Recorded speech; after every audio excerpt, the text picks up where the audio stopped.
Assalomu alaykum, hurmatli nafaqashorlar va aziz kanalimiz obunachilari. Bugungi videomiz aynan siz uchun tayyorlangan bo'lib, hayotingizdagi muhim bir masalaga bag'ishlanadi.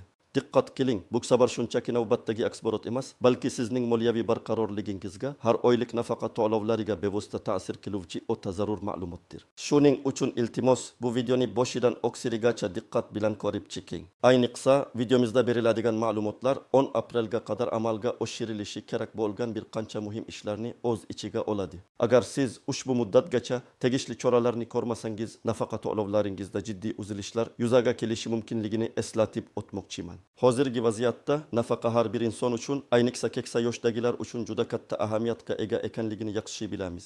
Shuning uchun iltimos ushbu videoni ko'rishni kechiktirmang va uni yaqinlaringizga, do'stlaringizga ham ulashing. Kanalimizga obuna bo'lishni va ushbu videoga like bosishni unutmang, chunki sizning har bir harakatingiz bizga ko'proq odamlarga muhim ma'lumotlarni yetkazishda yordam beradi. Qani unda asosiy muammoga o'taylik. Avvallari ko'pchilik nafaqashorlar o'z nafaqalarini olishda ancha erkin usullardan foydalanishlari mumkin edi.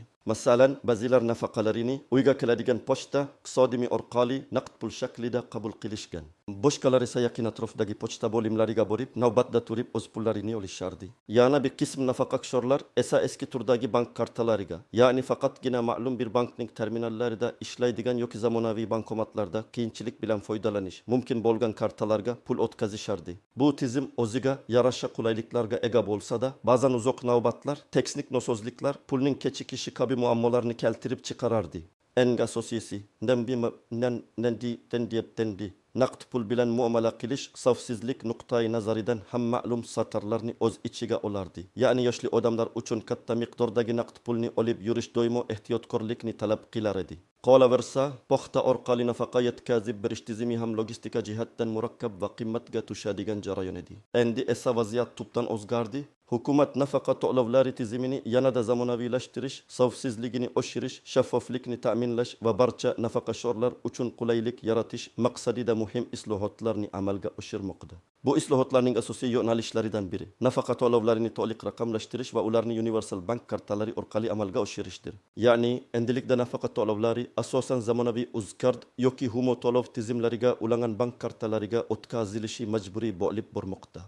Bunday kartalar orqali nafaqa olish bir qancha afzalliklarga ega. Xavfsizlik, istalgan bankomatdan yoki savdo nuqtalaridan foydalana olish, kommunal to'lovlarni uydan chiqmagan holda amalga oshirish imkoniyati va eng muhimi, nafaqa mablag'larining o'z vaqtida va uzluksiz yetib kelishi ta'minlanadi.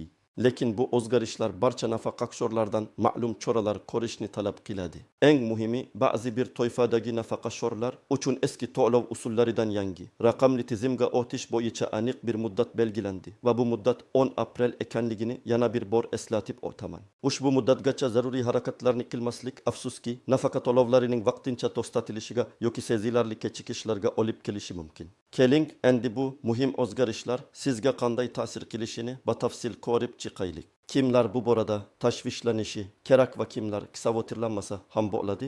Avvalo, ushbu jarayon barcha nafaqa oluvchilarga taalluqli bo'lishiga qaramay, quyidagi toifadagi nafaqashorlar alohida e'tiborli bo'lishlari lozim.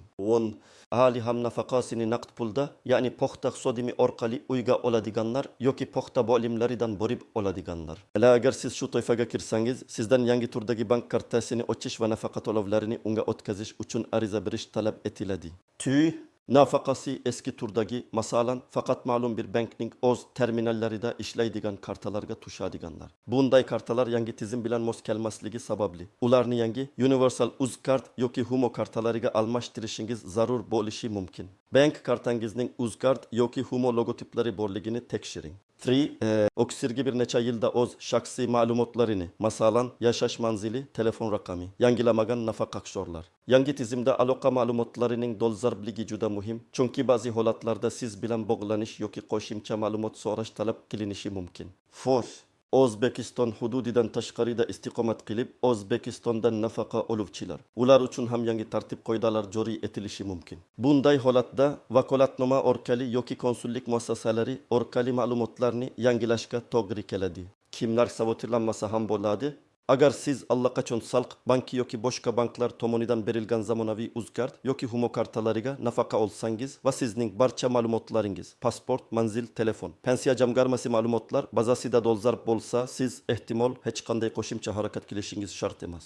Lekin shunday bo'lsa ham kartangizning amal qilish muddatini tekshirib qo'yishingizni tavsiya qilaman. Keling, bir nechta real hayotiy misollarni ko'rib chiqaylik, bu vaziyatni yanada tushunarli qilish uchun. Birinchi misol, buvi Fotima 75 yoshda Toshkent shahrida yashaydi. U doimo nafaqasini uyiga keladigan pochta xodimining qo'lidan naqd pulda olardi. Har oy 1,800,000 so'm nafaqa uning uchun juda muhim edi. Uning o'g'li chet elda ishlaydi, qizlari esa o'z oilalari bilan band. Fotima buvi bankka borishga qiynaladi, navbatlarda turishni yoqtirmaydi. Kazatipanta qo'ytanbay pasaptiti. Hozirda Fotima buvi 10 aprelgacha yangi uzkart yoki humo kartasini ochishi va pensiya jamg'armasiga shu karta raqamini taqdim etishi shart. Agar u buni qilmasa, may oyining boshidan boshlab uning nafaqasi to'xtatiladi.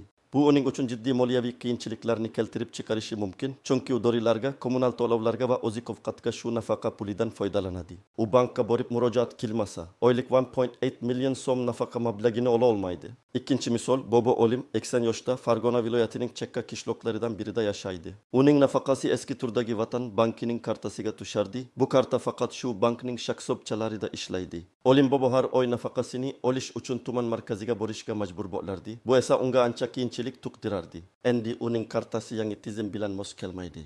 U 10 aprelgacha Salq bankiga borib, yangi humo kartasini ochishi va nafaqa to'lovlarini shu kartaga o'tkazish haqida ariza yozishi kerak. Agar u buni qilmasa, uning 1,500,000 so'mlik nafaqasi eski kartaga o'tkazilmaydi va u pulini ola olmaydi. Bu uning uchun nafaqasini naqd qilib olishning yagona yo'lini yopib qo'yishi mumkin. Uchinchi misol, Dilbar opa 65 yoshda Samarqand shahrida yashaydi. Uning nafaqasi Salq bankining uzkart kartasiga tushadi va har oy o'z vaqtida keladi. Lekin u oxirgi 5 yil ichida yashash manzilini o'zgartirgan va pensiya jamg'armasiga bu haqda xabar bermagan. Yangi tizim ma'lumotlar bazasini yangilashni talab qiladi va uning eski manzilida ro'yxatda bo'lishi kelajakda tekshiruvlar paytida muammolarga olib kelishi mumkin. Agar unga aloqaga chiqishga urinishsa, telefon raqami ham o'zgargan bo'lsa, bu uning nafaqasini to'lashda tekshiruvlar tufayli vaqtincha to'xtatilishiga sabab bo'lishi mumkin. U 10 aprel muddatiga to'g'ri keladigan bo'lmasa-da, tez orada pensiya jamg'armasiga borib, manzil va telefon raqamini yangilashi kerak. Endi esa ushbu yangi qoidalardagi istisnolar, ehtiyot bo'lish kerak bo'lgan holatlar va noaniq jihatlarni ko'rib chiqamiz. Bu siz uchun juda foydali ma'lumot bo'ladi. Istisnolar va alohida holatlar. Nogironligi bor va uydan chiqa olmaydigan shaxslar uchun. Agar sizda shu kabi vaziyat bo'lsa, siz yoki yaqin qarindoshingiz pensiya jamg'armasi bo'limiga murojaat qilishingiz mumkin. Bunday holatlarda jamg'arma xodimlari uyingizga kelib, hujjatlarni rasmiylashtirishda yordam berishlari yoki sizga maxsus tartib-qoidalar taklif qilishlari mumkin. Tibbiy ma'lumotnomalar tayyor bo'lishi kerak. Chekka hududlarda yashovchilar. Ba'zi chekka qishloqlarda bank shaxsobchalari yo'q bo'lishi mumkin. Bunday hollarda pensiya jamg'armasi yoki Salq bankining sayyor kassalari, mobil xizmatlar tashkil etilishi mumkin. Bu haqda mahalliy pensiya jamg'armasi bo'limidan yoki mahalliy hokimlikdan aniq ma'lumot olishingiz mumkin. 3. Jiddiy sog'liq muammolari tufayli tezkor harakat qila olmaydiganlar. Agar sizda shoshilinch kasallik yoki davolanish sababli harakatlanish imkoniyati cheklangan bo'lsa, tibbiy ma'lumotnomani taqdim etgan holda pensiya jamg'armasidan muddatni uzaytirishni so'rashingiz mumkin. Lekin buni 10 aprelga qadar amalga oshirishga harakat qiling. Ehtiyot bo'lish kerak bo'lgan holatlar va tuzoqlar. Firibgarlar va firibgarlik. Afsuski, har qanday yangilik paydo bo'lganda bundan o'z manfaati yo'lida foydalanishga urinadigan shaxslar ham paydo bo'ladi. Sizga qo'ng'iroq qilib, biz sizga pensiya jamg'armasidan yordam beramiz, faqat buning uchun ma'lum bir miqdorda pul to'lashingiz kerak deyishlari mumkin. Yoki sizning bank kartangizni yangilashimiz kerak, kartangiz raqamini va pin kodini ayting kabi so'rovlar bilan chiqishlari mumkin. Esgotlang. Pensiya jamg'armasi va bank xodimlari hech qachon sizdan PIN kod, CVV kod yoki SMS orqali kelgan tasdiqlash kodini so'ramaydi. Bunday xizmatlar davlat tomonidan bepul amalga oshiriladi. Hech kimga o'z shaxsiy ma'lumotlaringizni, ayniqsa bank karta ma'lumotlaringizni ishonib topshirmang. Firibgarlardan ehtiyot bo'ling. Noto'g'ri ma'lumotlar kiritilishi. Bank kartasini rasmiylashtirishda yoki pensiya jamg'armasiga ariza berishda hujjatlardagi ma'lumotlarning to'g'ri ekanligini 2 marta tekshiring. Xatolikka yo'l qo'yish nafaqa to'lovlarining kechikishiga yoki noto'g'ri hisobga tushishiga sabab bo'lishi mumkin. Familiya, ism, otasining ismi, pasport seriyasi va raqami, INN, STIR va bank karta raqamini diqqat bilan yozing. 3. Hujjatlar yetishmasligi. Ba'zi bir hujjatlarning, masalan, pasport nusxasi, pensiya guvohnomasi yetishmasligi jarayonni kechiktirishi mumkin. Shuning uchun barcha zarur hujjatlarni oldindan tayyorlab qo'yish maqsadga muvofiq. Noaniq va e'tibordan chetda qolishi mumkin bo'lgan jihatlar. 10. Bank kartaning amal qilish muddati. Agar sizda UzCard yoki Humo kartasi bo'lsa ham, uning amal qilish muddatini tekshiring. Kartaning old tomonida ko'rsatilgan valid through yoki amal qilish muddatini ko'ring. Agar muddat yaqinlashib qolgan bo'lsa, bankka murojaat qilib yangisini olishingiz lozim.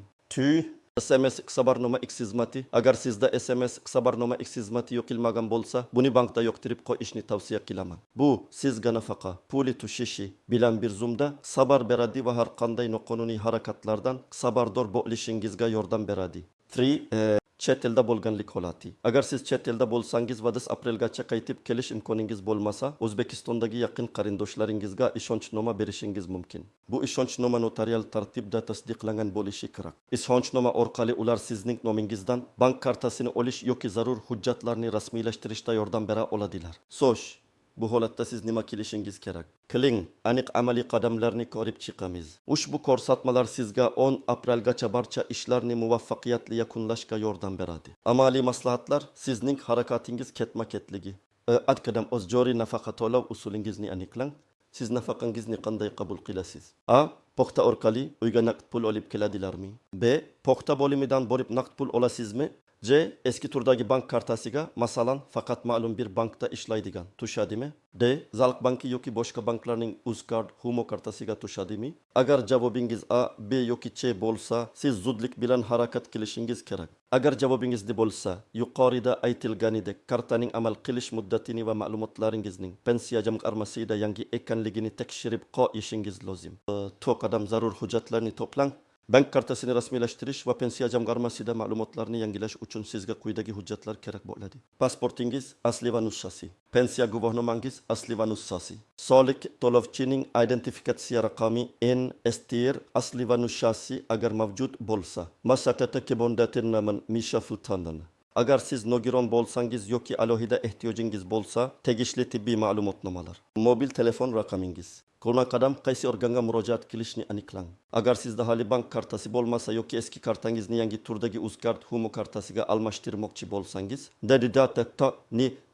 netda o'zingizga yaqin joylashgan Zalq banki filialiga murojaat qiling. Ko'pgina hollarda nafaqa to'lovlari Zalq banki orqali amalga oshiriladi va u yerda sizga maxsus nafaqa kartasi ochib berishadi. Bu kartalar bepul ochiladi va ularga xizmat ko'rsatish shartlari nafaqaxo'rlar uchun juda qulaydir. Boshqa banklarda ham UzCard, Humo kartalarini ochish mumkin. Lekin pensiya jamg'armasi bilan hamkorlikda ishlaydigan asosiy bank Zalq banki hisoblanadi. Agar sizda allaqachon UzCard, Humo kartasi mavjud bo'lsa va faqat pensiya jamg'armasiga uning raqamini taqdim etmoqchi bo'lsangiz yoki sizning ma'lumotlaringiz, manzil, telefon pensiya jamg'armasida eski bo'lsa, yashash manzilingiz bo'yicha tegishli pensiya jamg'armasi bo'limiga murojaat qiling. 4 qadam. Bankda yoki pensiya jamg'armasida nima qilishingiz kerak? Agar bankka borsangiz, pasportingizni taqdim etasiz va nafaqa kartasi ochish istagingizni bildirasiz. Bank iqtisodiymi sizga anketani to'ldirishda yordam beradi va yangi kartangizni rasmiylashtiradi.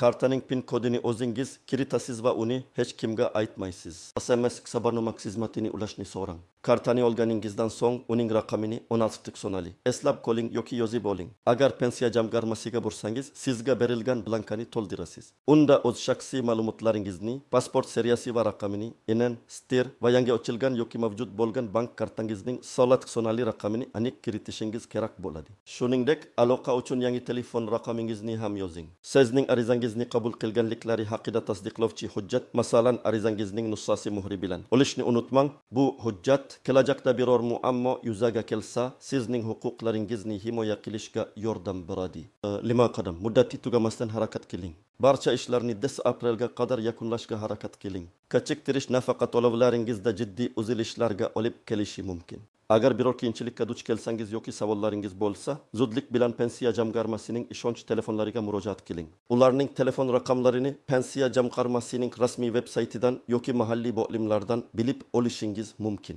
Masalan, umumiy ishonch telefonlari mavjud, ularga qo'ng'iroq qilib, o'z viloyatingizdagi raqamlarni so'rashingiz mumkin. Hurmatli nafaqaxo'rlar, umid qilamanki, bu videodagi barcha ma'lumotlar siz uchun aniq va tushunarli bo'ldi. Yana bir bor takrorlashdan charchamayman. Bu juda muhim masala. Sizning nafaqa to'lovlaringiz uzluksiz amalga oshirilishi uchun 10 aprelga qadar zarur choralar ko'rishingiz shart. Barcha ko'rsatmalarga amal qiling, ehtiyot bo'ling va shaxsiy ma'lumotlaringizni himoya qiling. Sizning fikringiz biz uchun juda muhim. Agar sizda bu mavzu bo'yicha savollar bo'lsa yoki sizda qandaydir muammolar yuzaga kelgan bo'lsa, iltimos izohlarda yozib qoldiring. Biz imkon qadar barcha savollarga javob berishga harakat qilamiz. Videoni foydali deb hisoblagan bo'lsangiz, like bosing va kanalimizga obuna bo'lishni unutmang. Shuningdek, bu videoni nafaqaxo'r tanishlaringizga, qo'shnilaringizga, do'stlaringizga va oila a'zolaringizga yuboring. Birgalikda biz muhim ma'lumotlarni ko'proq odamlarga yetkazib bera olamiz va ularning moliyaviy barqarorligini ta'minlashga yordam beramiz. E'tiboringiz uchun rahmat. Keyingi videolarda ko'rishguncha